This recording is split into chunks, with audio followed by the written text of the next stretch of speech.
Think about the moment everything changed for Jesus. It's dark. Soldiers are closing in, and the air is thick with betrayal and fear. In that chaos, one of his followers does what many of us would do. He draws a sword to defend his leader. It's an act of loyalty, of protection, of raw human instinct. And what does Jesus do? He says, "Put your sword away." Not later. Not when the threat is gone. Right now. In the face of his own arrest, he stops the violence done in his name. This single moment is so telling, so profoundly counterintuitive. Jesus didn't want to be defended. He didn't ask for a bodyguard or a champion. He refused to let force be the measure of his followers' devotion. Think about it. He had every right to defend himself. He had divine power at his fingertips, a crowd of loyal followers, and the moral authority to call down legions of angels. But when he was brought before the court, he chose silence.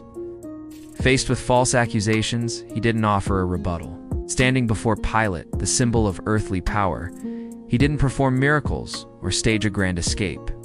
Pilate was left utterly baffled, not by what Jesus said, but by his stunning refusal to fight back, to even defend his own life. Why? Because Jesus operated from a truth we so often forget.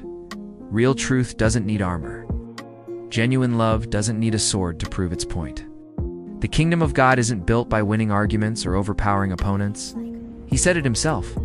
If his kingdom were of this world, his servants would have fought. But it isn't. It's built on a completely different foundation. So maybe we're asking the wrong question. Maybe it's not about who will stand up and defend Jesus. Maybe the real question is who will dare to live like him.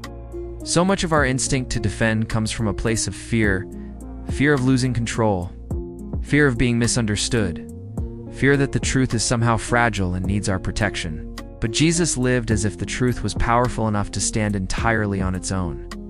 He never asked for defenders, he asked for witnesses. People who would live out his way of love, forgiveness, and radical grace so authentically that it would speak for itself.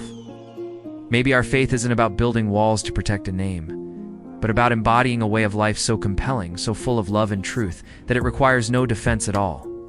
Thanks for watching.